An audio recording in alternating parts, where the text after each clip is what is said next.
હાજી કે પૂછવું છે? જી જી પછી જે અવાજ સંભળાય છે કાનમાં, એ બાબતમાં આપણું કહેવાનું શું છે? અને અમુક રોગથી પણ એવા અવાજ સંભળાય છે, તો એ બે વચ્ચેનો ફરક શું છે?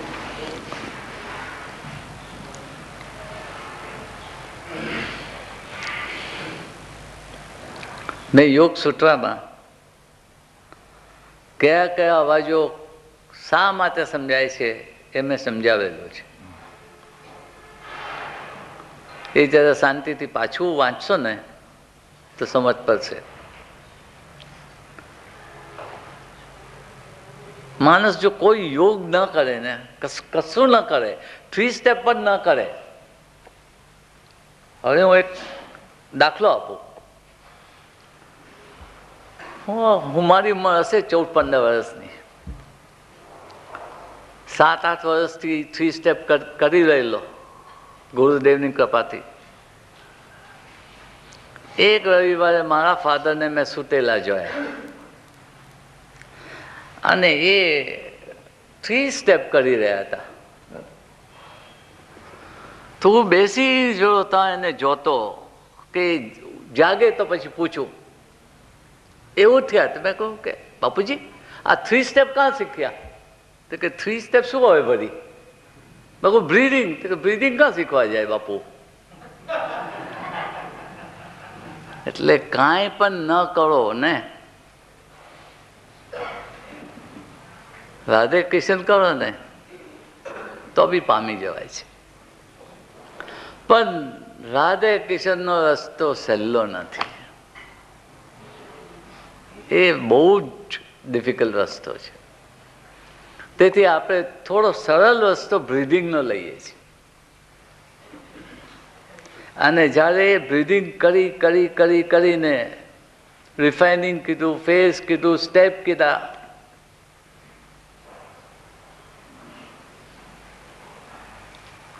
પછી દરેક ચક્રમાંથી મેસેજ આવતા જાય.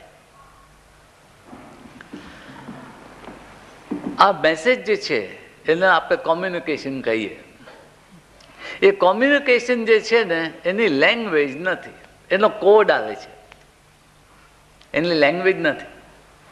કારણ કે ભગવાન કે ઇંગ્લિશ શીખવા નહીં ગયેલા. ભગવાનની તો પોતાની જ લેંગ્વેજ છે, યુનિવર્સલ લેંગ્વેજ છે, કે જેને કોડ કહે છે, કોડ લેંગ્વેજ.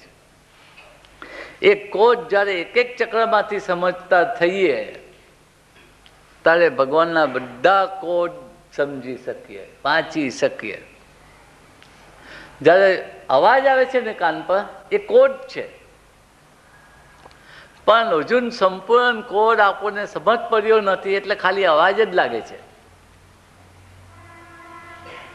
એ કોડ જેવો સમજ પડતો જશે એ અવાજ છે ને એ મેસેજ થઈ જશે.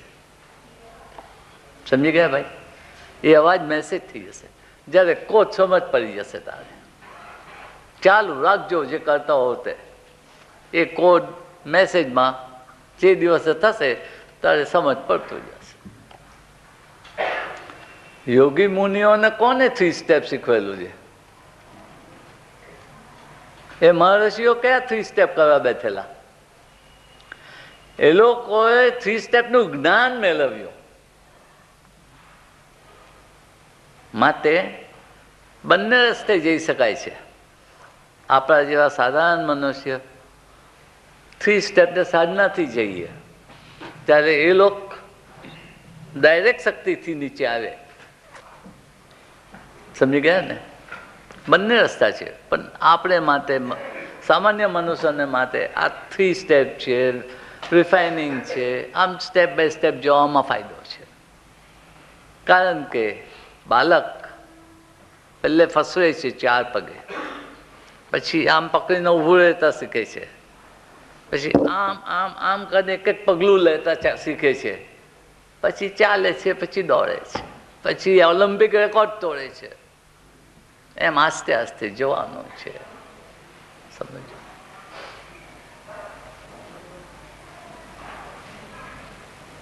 પણ થઈ શકે છે. બોલ બા.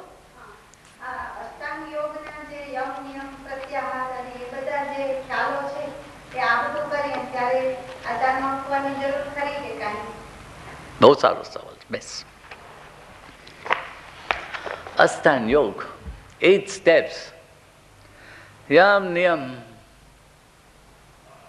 આસન પ્રાણાયામ, એ 4 એક બાજુ, વચ્ચે આવ્યું પ્રત્યાહાર, પછી આવ્યું ધારણા ધ્યાન સમાધિ.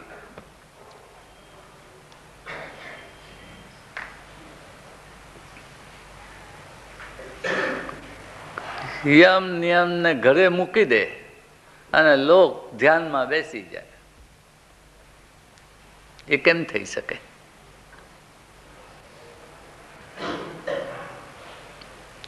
યમ નિયમ બહુ સહેલું નથી, અને એ જીવન મેળવવાને માટે યમ નિયમ કરી શકાય એ માટે તમને હું આ 3 સ્ટેપ અને રિફાઇનિંગ આપું છું. કારણ કે યમ નિયમ બહુ જ અઘરું છે, નથી થતું. માનીએ છીએ કે કરવું જોઈએ, તેથી તમને મદદ થાય માટે હું તમને 3 સ્ટેપ રિફાઇનિંગ આ બધું કરાવું છું. કારણ કે યમ નિયમ જો જીવનમાં બેસે નહીં તો પ્રાણાયામ બી નહીં, આસન બી નહીં, અને કશું જ નહીં. તેથી તમને મદદ થાય, તેથી આ હું કરાવું છું કે તમને યમ નિયમમાં મદદરૂપ થાય. તમે સમજ્યા બેન?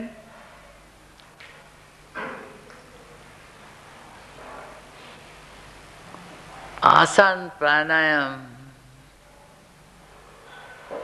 એક ફેશન છે. આસન પ્રાણાયામ એક ફેશન જેવું છે.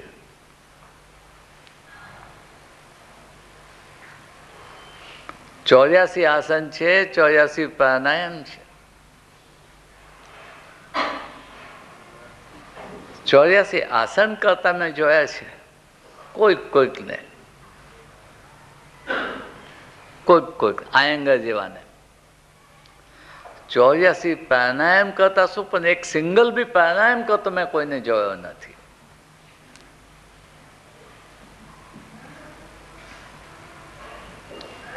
ફરી બોલો. 84 આસન કરતા જોયો છે,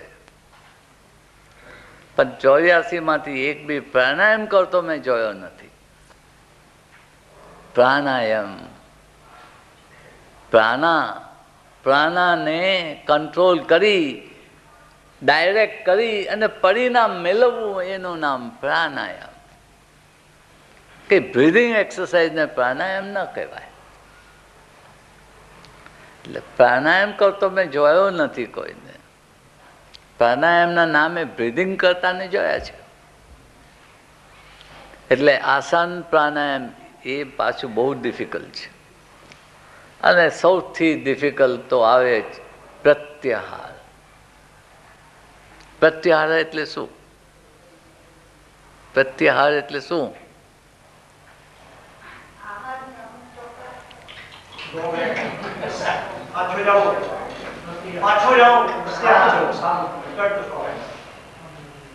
બોલો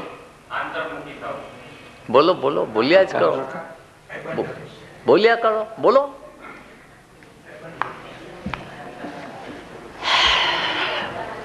પ્રત્યાહાર એટલે ડિટેચમેન્ટ. તમે રેટિનાનો ડિટેચમેન્ટ સમજ્યો હશે, ખબર છે ને? રેટિનાનો ડિટેચમેન્ટ થાય એટલે આટલું થઈ જાય માણસ. ડિટેચમેન્ટ આ જુદા પ્રકારનું ડિટેચમેન્ટ છે. To detach the astral body from the physical body. Detachment એટલે સંસાર છોડવાનું નહીં, ખાવા પીવાનું મોજ છોડી દેવાનું નહીં, હિમાલય પછીને બેસવું નહીં. પ્રત્યાહાર એટલે detachment, the ability to detach astral from the physical. આને વળી કોઈ છાપી મારે છે કે હું તો બૃહસ્પતિ પર જઈ આવ્યો ને મંગળ પર જઈ આવ્યો ને હું તો પેરિસ જઈ આવ્યો ને લંડન જઈ આવ્યો, મારું એસ્ટ્રલ સેપરેટ કરીને. આ બધું લખવા જેવું નથી, જો કીધું હોય તો, અને ન કીધું હોય તો લખાય.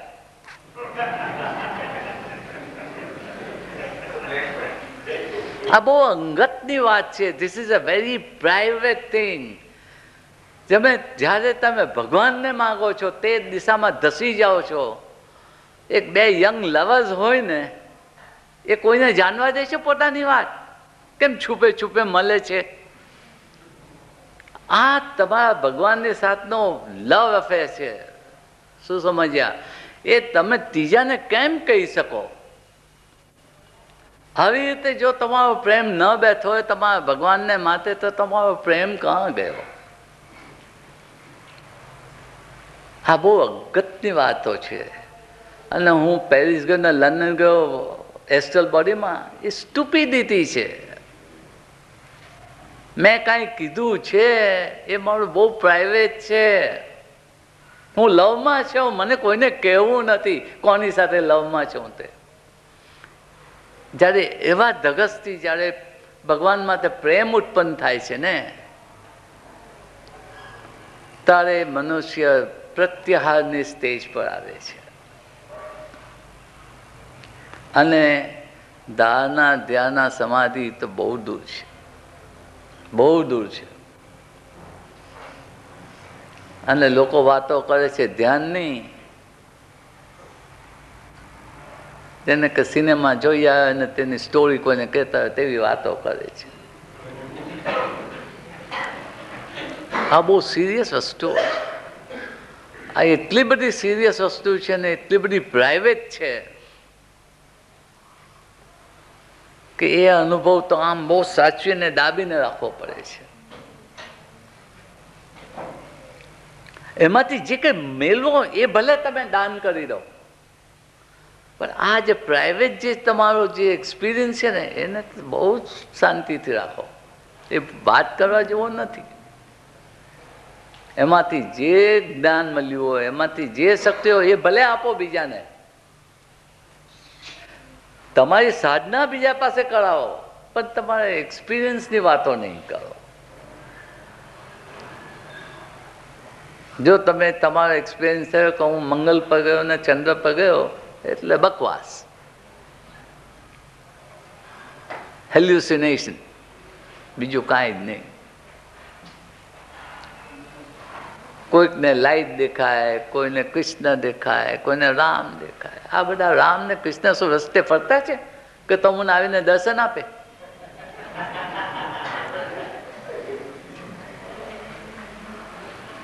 દર્શન મેળવવાના માટે શું કરવું પડે છે તેનો કંઈક જરા બી ખ્યાલ છે? લોકોને કાંઈક કંઈક દેખાય છે આંખ સામે, એ બધું હેલ્યુસિનેશન છે. અને જો દેખાતું હોય ને, અંદર સાચવીને રાખો, જે બી જોયું હોય તે. વાતો નહીં કરો, તમારા એક્સપિરિયન્સની વાતો નહીં કરો. એ બહુ સિક્રેટ છે, અતિશય સિક્રેટ છે. તો એ આવ્યો સ્ટેજ પ્રત્યાહાર. રાતે તમારું શરીર પલંગ પર પડેલું હોય અને તમારું એસ્ટ્રલ યા તો મેન્ટલ બોડી કાં જઈને સાધના શું કરતું હોય, એ સ્ટેજ છે પ્રત્યાહાર. The detachment of astral and mental body. આ બધું કરી રહ્યા પછી ધારણા અને ધ્યાનની વાત કરી શકાય, તેની અગાઉ નહીં. Concentration is not dharana. Meditation is not dhyana. Concentration and meditation બ્રેનથી થાય છે. ધારણા અને ધ્યાન brain in communication with cosmic mind તારે થાય છે.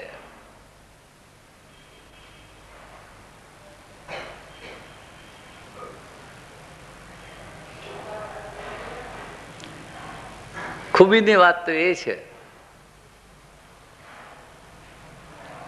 કે cosmic mind through and through આપણામાંથી ચાલી જાય, વહી જાય છે 24 કલાક. તો આપને તેનું ભાન નથી રહેતું.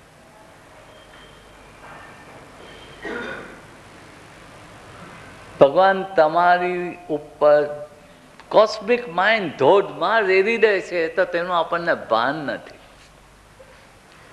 એનું ભાન થાય, એની સાથે કોમ્યુનિકેશન થાય ત્યારે ધારણા અને ધ્યાન સમજ પડે છે. આ બધું યોગ સૂત્રમાં છે.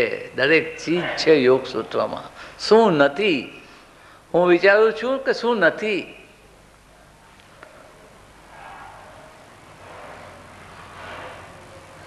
આ યોગ સૂત્રને સંપૂર્ણ રીતે કેવી રીતે ટ્રાન્સલેશન કરી શકાશે એ મારે સમજ નથી પડતું. બધા મને ફક્ત એટલું જ તમને કહેવું છે કે જો તમને પ્રેક્ટિકલ સ્ટેપ્સ લેવા હોય અને સાચો માર્ગ મેળવવો હોય અને ભગવાનનો પ્રેમ ઉત્પન્ન કરવો હોય તો હું તમારી સાથે છું.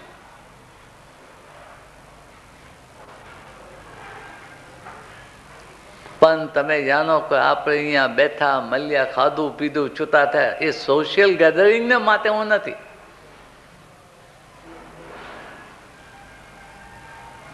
તમારું દુઃખ લેવા તૈયાર છું.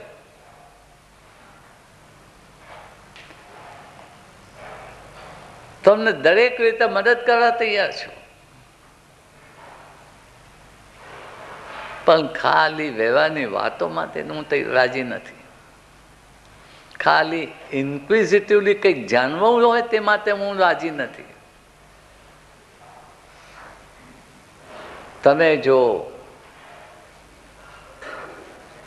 એક જાતનો પ્રતિજ્ઞા કરો કે ના, આ મને ખરું સાચું સમજવું જ છે અને તે માટે હું છેલ્લા શ્વાસ સુધી હું કોશિશ કરીશ, તો કંઈક પામવાનો ચાન્સ છે. બીજું તો શું કહું તમને? બોલો બોલો બોલો બોલો. આપની બોલો બોલો બોલ બોલ બોલ. બ્રાહ્મણો સંધ્યા કરે છે તેને અને શ્વાસને યોગની દ્રષ્ટિએ શું સંબંધ છે? અને ત્રીજો છે યોગના મતે 5 મિનિટમાં કેટલી વખત શ્વાસ લેવો અને જે રોકવાની વાત છે તેમાં કેટલી વખત? આ ત્રીજું પાછું બોલજો, પછી પહેલે આપણે સમજી લઈએ. પહેલો શું હતો? ટેલિપથી એટલે રમત, નાના બચ્ચાઓની રમત.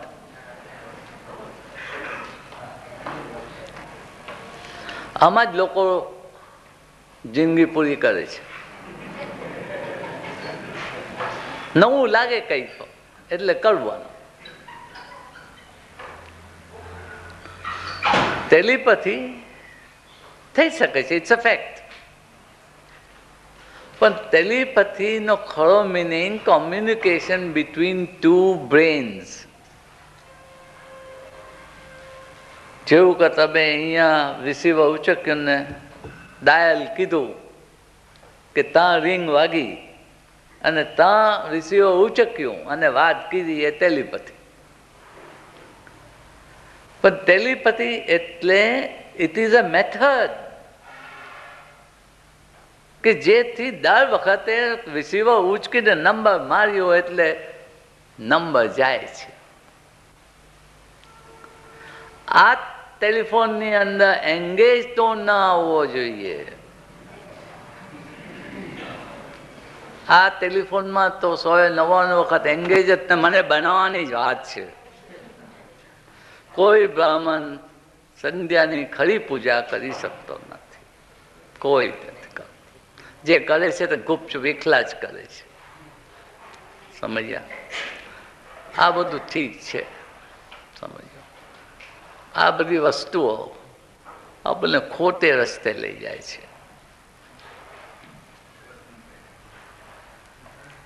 ત્રીજો સવાલ શું છે? રોકો એટલે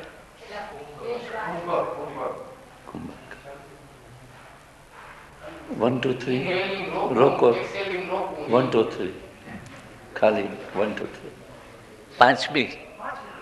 પાંચમી એક્સરસાઇઝ. હા, પાંચમી એક્સરસાઇઝ. હા બાપુ, પાંચમી નહીં સમજ પડ્યું. બોલ ના બેસીને બોલ.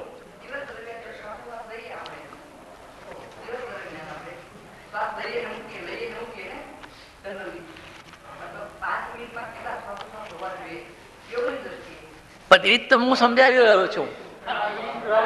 3 સ્ટેપ રિધમિક બ્રીધિંગ એટલે મિનિટના 12 શ્વાસ લેવા જોઈએ અને તે 1 2 3 5 6 આ જ ગતિએ લેવા જોઈએ 24 કલાક. અને જે દિવસે તમે 24 કલાક આ શ્વાસ કર્યો તે દિવસે ભગવાન તમારો હાથ પકડશે. ભગવાન તમારો હાથ પકડશે. ઇકબાલ બોલી ગયો છે ને કે ઇન્સાન તો એવી રીતે તારી જિંદગી રાખ કે ભગવાન બી તારી આગળ આવીને પૂછે કે હું તારે માટે શું કરું. સમજ્યું? 24 કલાક જે દિવસે આ 3 સ્ટેપ રિધમિક બ્રીધિંગ ચાલ્યું ને તે દિવસે ભગવાન આવીને હાથ પકડશે. જે મારું અતિશય સુંદર નસીબ છે કે જે ગણો તે કે ભગવાન દયા ગણો એ જ કે 24 કલાક 3 સ્ટેપ રિધમિક બ્રીધિંગ ચાલે છે ને એને મારો હાથ પકડ્યો છે. તમે કાલે કરશો તો કાલે તમારો હાથ પકડાશે. ભગવાન હાથ પકડશે, મારો હું નહીં. મારા કરતા સુંદર હાથ તમારો હાથ પકડશે. સમજ્યો?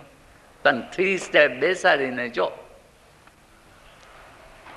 જ્યારે 24 કલાક રિધમ ચાલશે ને ભગવાન લાચાર થઈ જાય છે. ભગવાન બી કે આ કઈ જાતનો મનુષ્ય છે કે મારી રિધમ પકડીને જ છોડતો નથી. સમજી ગયા?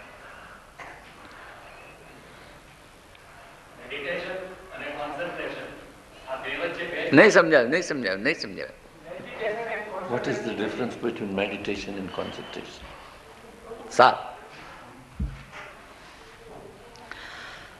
પતંજલિ યોગ સૂત્રમાં કહે છે 1 સેકન્ડ વિચારોની દ્વારા બંધ થઈ તો ધારણા, 10 સેકન્ડ જો બંધ થઈ તો ધ્યાન, 100 સેકન્ડ જો બંધ થઈ તો સમાધિ. લોકો તો માને છે કે 1 કલાક મેડિટેશન કરો. પતંજલિ કહે કે 10 સેકન્ડ તો કરો ના ભલા. 10 સેકન્ડ જો એ કેવું છે હું તમને સમજાવું. એક આઈડિયા આપો તમને. તમે રેલવે સ્ટેશન પર ઉભેલા છો આ પ્લેટફોર્મ પર. પેલા પ્લેટફોર્મની ઉપર શ્રી કૃષ્ણનો ફોટો છે એમ માનો અને વચ્ચે ટ્રેન જાય છે. હવે ટ્રેન ફાસ્ટ જાય ને ત્યારે પેલો ફોટો નહીં દેખાય. ટ્રેન ધીમી થશે ને તો વચ્ચેથી જરા દેખાશે. એ ધીમી થઈને જરા દેખાય ને એ ધારણા. વધારે ધીમી થઈને જરા વધારે સારું દેખાય ને કૃષ્ણ તો ધ્યાન. આ ટ્રેન ઊભી રહી ગઈ એટલે ખુલ્લું દેખાયો એ સમાધિ. 1 સેકન્ડ બી નહીં, 1 પલ્સ બીટમાં 120 વિચારો આવી જાય છે મગજમાં. 1 સેકન્ડ મગજ બંધ રહ્યું એટલે 120 વિચારોને તમે રોકી દીધા. કઈ સમજ પડે છે? એની તાકાત 120 વિચાર જો 1 સેકન્ડમાં રોકી દેવાના હોય તો 10 સેકન્ડમાં 1200 વિચાર તમે રોકી દીધા, ખરું ને? ને 100 સેકન્ડમાં 12,000 વિચારો રોકી દીધા. એટલે શું તમે ગંગાને રોકી દીધી એવું થઈ ગયું કહેવાય. એટલે કઈ સાધારણ વસ્તુ નથી આ, ગંગાને રોકી દેવી 100 સેકન્ડ રે. સમજી ગયા? એનું નામ છે ધારણા, ધ્યાન, સમાધિ.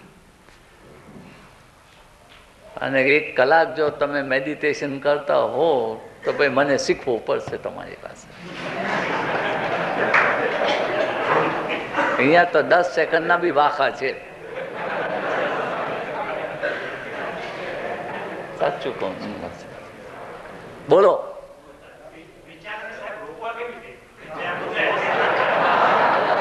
How to stop the flow. બહુ સારી વસ્તુ છે, સારી વસ્તુ છે.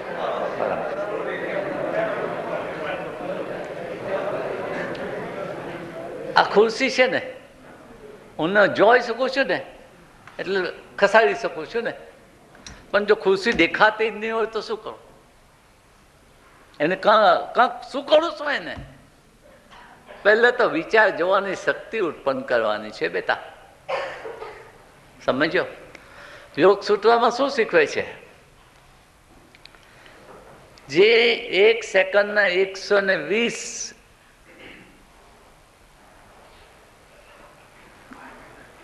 શું 1 સેકન્ડમાં 120 જે ઇમ્પલ્સિસ આપણા બ્રેનમાં આવે છે ને, એ જે દિવસ આપણે જોઈ શકીએ ને તે દિવસે આપણે વિચારને જોઈ શકશું. અને જ્યારે જોઈ શકશું ત્યારે રોકી શકશું. એટલે પહેલી સાધના છે વિચારોને જોવાની શક્તિ. અને એ શીખવે છે અંદર. વિચારોને જોવાની શક્તિ એ શીખવે છે. વિચારોને જોવાની શક્તિ જ્યારે આવે છે ત્યારે વિચારો રોકાય છે. એ સૂત્રમાં આમ કહે છે પતંજલિ કે જ્યારે જ્યારે આપણા મગજમાં આ જે ઇમ્પલ્સિસો આવે છે અથવા તો બીજાના મગજમાં જે ઇમ્પલ્સિસો જાય છે એ જ્યારે તમે જોઈ શકશો, એ જ્યારે તમે જોઈ શકશો અને એમાંથી એ પણ અનુભવ મેળવશો કે આ એના ભેજામાં જવાથી એ શું કરી રહ્યો છે, એ જ્યારે સમજ પડશે ત્યારે વિચારોને રોકાઈ શકશે. તેની આગળ નહીં. કારણ કે એ કઈ એવી ચીજ નથી વિચાર કે જેને પકડી દેવાય. એને પકડવાને માટે એટલી જ અમૂલ્ય વસ્તુ બી જોઈએ, એટલી સટલ વસ્તુ જોઈએ વિચાર જેવી કે જે એને રોકી શકે. અને એ સાધના પહેલે કરવી પડે છે કે જેથી વિચારોને શું કોડમાં આવે છે એ વાંચી શકાય. તેથી જ કહું છું કે યોગ સૂત્રમાં બહુ ભરેલું છે, પુષ્કળ અતિશય ભરેલું છે. અને આ શાસ્ત્રોમાં આવા વિચારો કોણથી આવ્યા અને આની બધી સાધનાઓ કેમ રચાઈ, એક સુંદર ચીજ છે. એ કોઈ બી ગ્રંથમાં હિન્દુસ્તાનના શાસ્ત્ર સિવાય કેથે પણ જોવામાં આવતું નથી. થોડું ઘણું અહીંથી જે ચોરી છુપીથી ગયું એ બહાર બધા મોટી વાતો કરે છે, બાકી જે બહાર કેથે કાંઈ જ નથી, કાંઈ જ નથી. બોલો. કોની કોની? રજનીશ. ઓશો રજનીશ.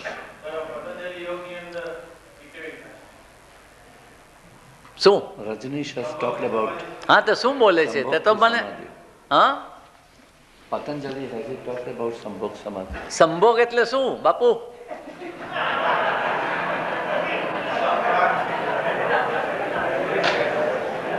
જો હમણાં હું તારી આગળ બોલી ગયો 10-15 મિનિટ આગળ હું તારી આગળ બોલી ગયો, નિર્માણ કાયા, સંભોગ કાયા, ધર્મ કાયા. સંભોગ કાયા એટલે એસ્ટ્રલ બોડી. રજનીશ એસ્ટ્રલ બોડીની વાતો કરે છે, સમજ્યો? એ સંભોગ યોગ એસ્ટ્રલ બોડીના જે સાધનાઓ છે એ માટે બોલે છે. સંભોગ કાયા. એમાં એમ કહેવામાં આવ્યું છે જી. કે જ્યારે તમે વિચાર શૂન્યતાને achieve કરો, વિચાર શૂન્યતા, એટલે એક ક્ષણ એવી આવે કે જેમાં તમને બિલકુલ ન વિચાર આવે, જી. એક જ પળ, તો એના દ્વારા જે આનંદ મેળવાય છે એના દ્વારા, એટલે કે એ વિચાર સંભોગ થયા અને એના દ્વારા જો આ સમાધિ તરફ ગયા એવું છે. હવે આપણે જે વાત કરી છે એ સંભોગને ઉતારી પાડવાના મિનિંગમાં વાત કરીએ છીએ, પણ તમે કહ્યું એ રીતે જો એ હોય તો જ્યારે આપણે 1 સેકન્ડ કે 120 સેકન્ડ કે 10 મિનિટ જો આ વિચાર શૂન્યતા પ્રાપ્ત કરી શકીએ તો એ એન્જોયમેન્ટ આવી શકે ખરી? આવી શકે. પણ એક ચીજને યાદ રાખજો, જ્યારે તમે ફિઝિકલ, મોલેક્યુલર એટલે એસ્ટ્રલ, મેન્ટલ એટલે એટોમિક, આ જુદા જુદા પ્રકાર જે છે એ દુનિયા જ અલગ છે. જેમ ફિઝિકલ વર્લ્ડ છે, તેમ એસ્ટ્રલ વર્લ્ડ છે, તેમ મેન્ટલ વર્લ્ડ છે. અને જે આપણે ફિઝિકલ વર્લ્ડમાં શૂન્ય બોલીએ છીએ ને, એ અનુભવ આપણે કરીએ છીએ સંભોગ પ્લેન પર, શૂન્ય. અને આગળ ચાલતા આપણે ધર્મકાયામાં એ અનુભવશું તાનું શૂન્ય 1 મિનિટ, 1 સેકન્ડનું, મિનિટ નહીં 1 સેકન્ડનું, એટલે પૃથ્વીના 10,000 વર્ષ થાય બેટા. તો સમજી ગયો? આ જે આપણે બોલીએ છીએ ને પલ, એ ફિઝિકલ પલ નથી. તે વખતે જ્યારે ધારણા ધ્યાનનો અનુભવ થાય છે ત્યારે એ પલ છે સંભોગ અને ધર્મકાયાની. અને ત્યાં આપણો જે 8 કલાકનો દિવસ છે ને, તેમ એનો જે 8 કલાકનો દિવસ ને, એટલે આપણા હજારોના હજાર વર્ષ થઈ જાય છે. માટે જે એક પલમાં આપણને સમજ પડે છે ને, આ સાયન્ટિસ્ટો થઈ ગયા, આ ધર્મગુરુઓ થઈ ગયા, એ બધા જે 1 સેકન્ડમાં જે એ લોકોને સમજવા મળ્યું ને, એ પેલી 1 સેકન્ડ, આપણી 1 સેકન્ડ નહીં. સમજ્યા ને? એ એક ખાસ મહત્વની ચીજ યાદ રાખવાની છે. આપણે જ્યારે ધારણાના સ્ટેજમાં જઈએ, આપણે જ્યારે ધ્યાનના સ્ટેજે પૂગીએ, ત્યારે આ કાયા શાંત થઈ જાય છે. આ ફિઝિકલ કાયા શાંત થઈ જાય છે. તે વખતે સંભોગ કાયા ધ્રુજી રહે છે, પછી તે શાંત થાય છે, પછી ધર્મ કાયા ધ્રુજે છે, તે શાંત થાય છે. અને ત્યારે જે એક પલનો જે અનુભવ થાય છે, એમાં જે સમજ પડે છે એ ભવના ભવ જેટલું જીવેલું ગણાય છે. અને તે જે શાંતિ મળે છે, તે જે સુખ ચેન મળે છે, એ આ પૃથ્વી પર નથી મળતો. પણ આ બધું ખાલી વાંચવાને માટે, સમજવાને માટે નથી, આ અનુભવ કરવા માટે છે આ બધું. સમજો?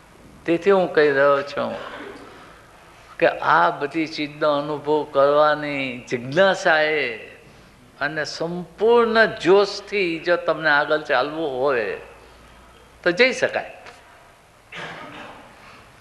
પણ ખાલી વાતો માટે નહીં. શું થાય છે?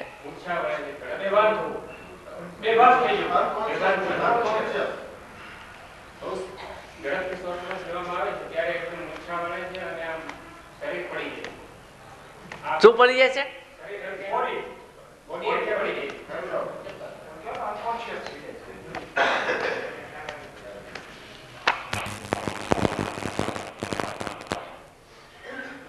ઝડપથી શ્વાસ લેવાથી જો મનુષ્ય બેભાન થઈ જાય અને જમીન પર પટકાઈ પડે તો માની લેવું કે ક્રિયામાં કે તે ખામી છે. પાછું બોલું?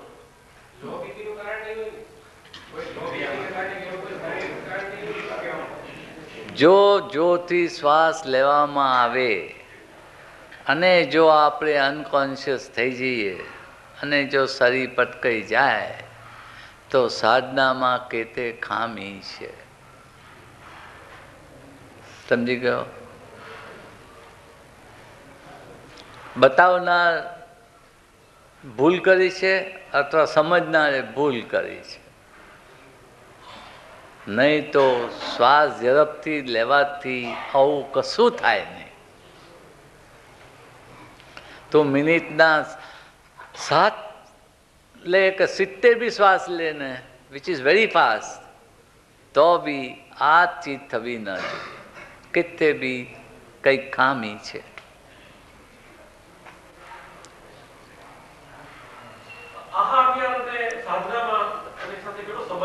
નહીં સમજો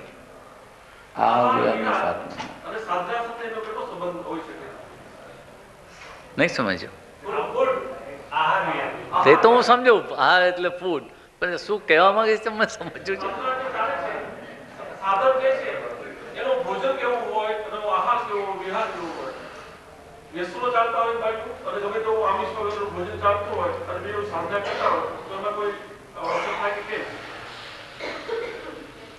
વેજીટેરિયન નોન વેજીટેરિયન ફૂડ એ બધા how it is connected with sadhana. નિર્માણ કાયા, સંભોગ કાયા, ધર્મ કાયા એ તનમાંથી છૂટે એને મુક્તિ કે. ત્યારે આત્મા પોતે ઉભેલો હોય શાંત. તારો આહાર છે એ આ નિર્માણ કાયાને માટે છે. સમજો? તારો આહાર જે છે એ સંભોગ કાયાને કાંઈ કરી શકતો નથી. એ ધર્મ કાયાને તો બિલકુલ જ કંઈ કામ કરી શકતો નથી. અને આત્માને વાસ્તે તો એ જોઈતો પણ નથી. તો એ સંબંધ કાં તો લગાવે છે તે મને જાણવું છે.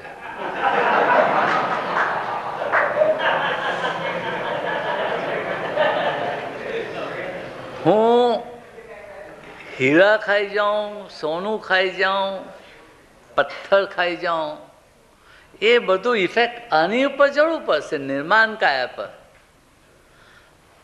પણ જ્યારે સંભોગ કાયા પર અસર નથી જતી, જ્યારે ધર્મ કાયા પર અસર નથી જતી, તો આત્મા સાથે શું એને લાગે વળગે? આત્મા ખાય છે જ ને. શું શું ખાય છે આત્મા? કશું જ નથી ખાતો. એ તો એક બહુ મોટા યોગી થઈ ગયા. તે વર્ષ દિવસે એક વખત ખાતા હતા. તો એક દિવસ ભગવાનને કે ભગવાન, હું તો એક વર્ષે બી ખાઉં છું, પણ મેં તો તને ખાતા જ નથી જોયો ભગવાન. તારે કે હું તો રોજ ખાઉં છું ને 24 કલાક ખાઉં છું. હું તો ઇન્સાનનો અહમ ખાઉં છું. તો આત્મા અહમ ખાય પણ તારો કોઈ જાતનો ફૂડ નહીં ખાય. માટે એને જોડાણ જ નથી તારા ફૂડ સાથે. સ્પિરિચ્યુઅલ પાથની ઉપર તું શું ખાય છે એનું કઈ અસર નથી. જ્યારે તું તારી જાતને નિર્મલ બનાવે છે, પછી એ શું ખાય છે એનો કઈ જ આધાર નથી. પછી પાતળા ખાઈને યોગીઓ જીવે છે. આ આહારની ઉપર તો જરાય ભાર નહીં દેતો. તો વેજીટેરિયન ખા, નોન વેજીટેરિયન ખા, પાતળા ખા, કાંઈ પણ ખા, એ તારા યોગ સાધનામાં મદદ કરવાનું નથી કે રોકવાનું નથી. ભાઈ સાહેબ, હું તો પારસી છું, બધું જ ખાઉં છું, મારી સાધનામાં કાં રોકાણ આવ્યું છે? અને લસણ, મરચું, એની ચટણી એકદમ તીખી, આટલી બધી લઈને મારા ગુરુદેવે જીભ પર મૂકી, એકાદ માથે મૂક્યો, એકાદ પેટ પર મૂક્યો, એને કહ્યું ખાઈ જા. ખાઈ ગયો. આજે લોકો જે લોકો સાધના કરે છે એ લસણ અને મરચાથી બીએ છે, ખાતા જ નથી. કારણ કે એ બે વસ્તુ છે ને એ સેક્સને ડેવલપ કરે છે, છેડે છે, સતાવે છે, એટલે લોકો બીને ખાતા નથી. પણ ખાઈને પચાવી દેવું અને હલવું નહીં એ યોગ છે.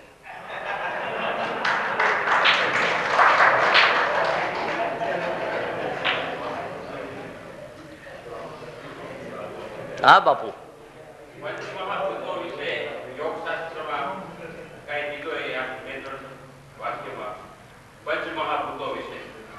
પંચ મહાભૂતો તો તું બી જાણે છે, હું બી જાણું છું ને આ બધા જાણે છે. એમાં શું ફરક પડવાનો છે તને?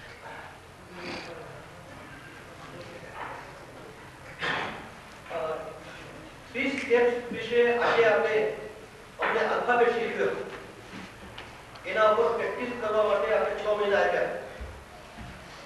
હવે મારી આપને વિનંતી સાથે એ પ્રશ્ન છે કે અહીંયા બેઠેલામાંથી જેટલા પણ 180 minus 0 is equal to 180 કરી બતાવે, તેમને માટે, માત્ર તેમને માટે આથી એક ડગલું આગળ બીજી સીધી 6 મહિના પછી આવીને આપશો ખરા? એ તો મેં લખીને આપી દીધું છે. 16મી જુલાઈ અહીંયા લખી આપી છે મેં.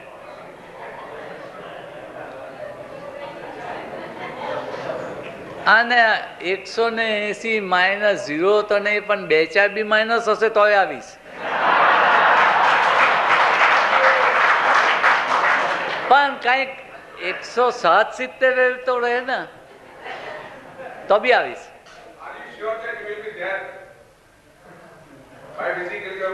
કાલે હું જરા મારા ગુરુદેવને પૂછીને કહીશ. આવીશ.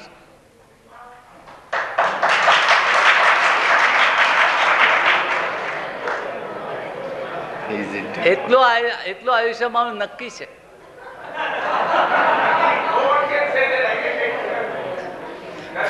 ફિઝિકલી બી આવીશ.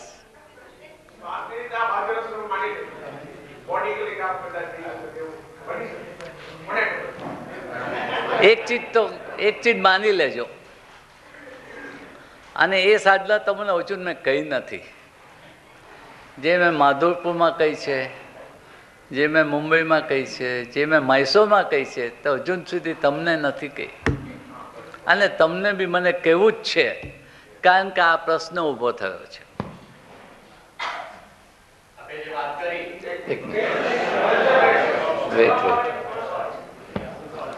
આ જે પ્રશ્ન ઊભો થયો છે એટલે હવે આ મને બોલવાનું નક્કી થયું છે.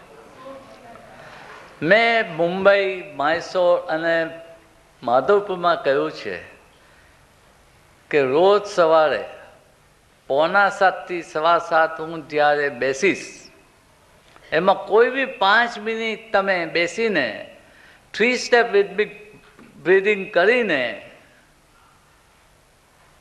મારો ખ્યાલ કરજો. I will communicate with you. એ ચીજ હું તમને પણ કહું છું કે 6:45 થી 7:15 જ્યારે હું બેસું ત્યારે કોઈ બી 5 મિનિટ જો તમે બેસશો, મારી સાથે કોમ્યુનિકેટ કરવાની ટ્રાય કરશો, તો કંઈ કરતા નહીં, 3 સ્ટેપ કરીને શાંતિથી બસ 5 minute બેસજો. I will try to communicate with you. એટલે 6 મહિના થોભવું નહીં પડશે. 6 મહિના પછી આવવાનું તો પ્રોમિસ છે, પણ આ 6 મહિનામાં બી 180 પછી જેટલી માઇનસ થાય એ તમારી. રોજ સવારે 6:45 થી 7:15 વચ્ચે બેસજો 5 મિનિટ અને 3 સ્ટેપ કરજો. સમજી ગયા?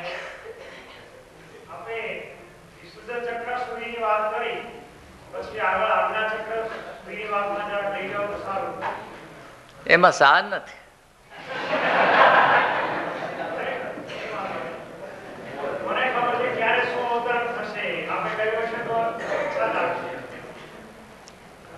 આ બધું સ્પિરિચ્યુઅલ ફિક્શન જેવું લાગે જ્યાં સુધી અનુભવ નહીં થાય ત્યાં સુધી. જેમ ફેરી તેલ વાંચીએ ને તેમાં સ્પિરિચ્યુઅલ ફેરી તેલ ગણાય, જ્યાં હવે અનુભવ ન થાય ત્યાં સુધી.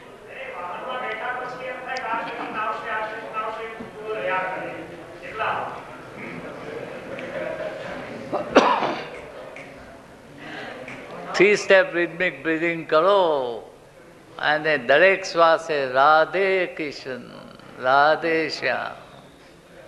કાંઈ જરૂર નહીં પડે, કોઈ ચક્રની જરૂર નહીં પડશે.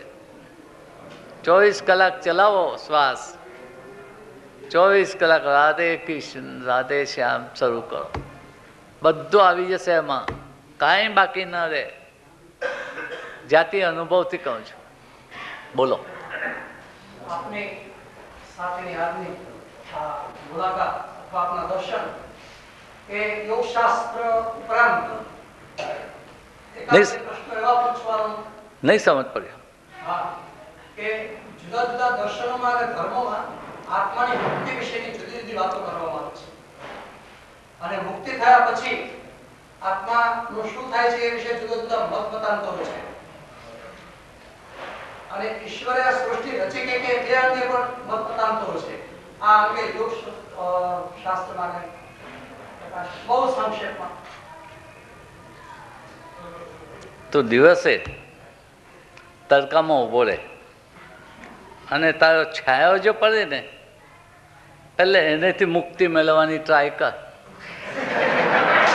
પછી કહું તું ને આગળ મુક્તિની વાત.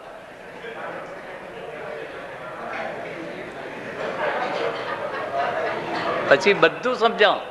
એટલે એ જે છાયો પડે છે ને એનાથી મુક્તિ મેળવીને આવ મારી આગળ. પછી હું તને બધી મુક્તિની વાત સમજાવું.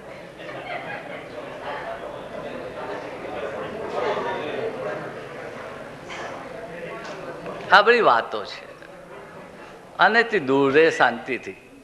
વખત આવે બધું થશે. આ મુક્તિ કઈ બજારમાં મળતી નથી કે વેચાતી લઈ આવી. જે દિવસે તું સૂરજ પર ઊભો રહીને તારા છાયાથી છૂટો થશે તે દિવસે તારી મુક્તિ. સમજો કે સમજાવો આગળ?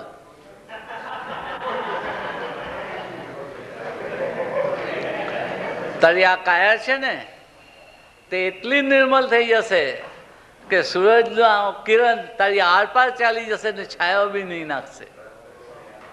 તે દાડે મુક્તિની વાત કરશું. સમજી ગયો? બોલો સાહેબ. એક છેલ્લો પ્રશ્ન. છેલ્લો મારો પ્રશ્ન એ છે કે આ પ્રયોગોની અંદર કોઈ વ્યક્તિને હાર્ટનો ડિસીઝ હોય કે કેન્સરનો ડિસીઝ હોય કે ક્રોનિક ડાયાબિટીસનો ડિસીઝ હોય કે દમનો ડિસીઝ હોય તો એ બાધક છે ખરો? નહીં સમજો. છેલ્લું લાઈન નહીં આપના સમજો. જે પ્રયોગો છે, આપે જે આ 3 સ્ટેપ બ્રીધિંગ અને 7 એક્સરસાઇઝીસ દેખાડી, એમાં કોઈ વ્યક્તિને હાર્ટનો ડિસીઝ હોય કે દમનો ડિસીઝ હોય કે કેન્સરનો ડિસીઝ હોય કે હાઈ કે લો બ્લડ પ્રેશર હોય કે વાયનું દર્દ હોય, તો એવી વ્યક્તિને આ વસ્તુ કરવી બાધક છે ખરી?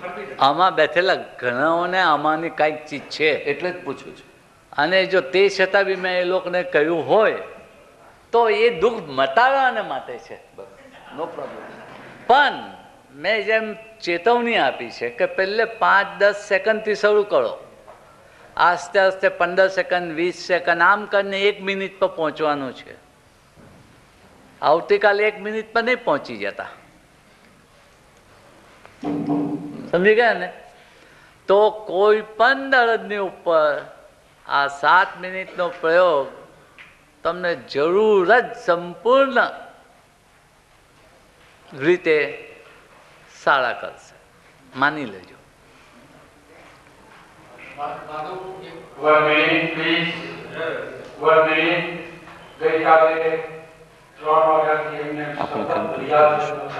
કન્ક્લુડ કરીશું.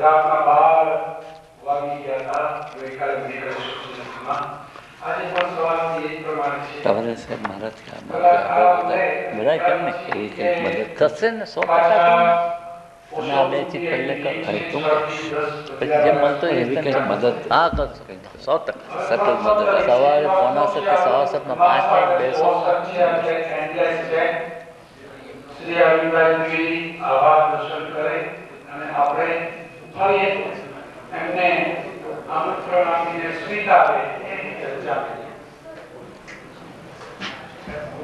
સૌથી પ્રથમ રાજકોટમાં આપણી લાગણીને માન આપી પૂજ્ય તાવડિયાજી તથા ડોક્ટર પાલ 3 દિવસ માટે રાજકોટ પધારે એ બદલ અમો તેમનો આભાર માનીએ છીએ. આ કાર્યસૂચિ દરમિયાન અમોને મદદરૂપ થયા સર્વે ભાઈ બહેનો તેમાં પણ શ્રી ઇન્દુભાઈ વોરા, શ્રી જયેશભાઈ દેસાઈ, શ્રી વસંતભાઈ માલવિયા, શ્રી મહેન્દ્રસિંહજી જાડેજા તેમજ સ્વયંસેવક ભાઈ બહેનોનો પણ આભાર માનીએ છીએ. આપ સૌએ આ શિબિરમાં પધારી અમોને ઉપકૃત કરેલ છે તે બદલ અમો આપનો પણ આભાર માનીએ છીએ અને કોઈ વાતે આપને તકલીફ પડી હોય તો અમોને ક્ષમા કરશો. ભવિષ્યમાં આપનો આવો સહકાર આવા કાર્યમાં મળી રહેશે. પૂજ્ય તાવડિયાજી તેમજ આપ સૌને હું વિનંતી કરું છું. આભાર.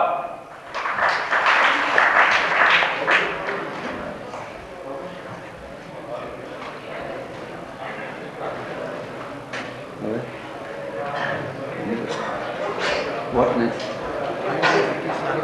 Huh?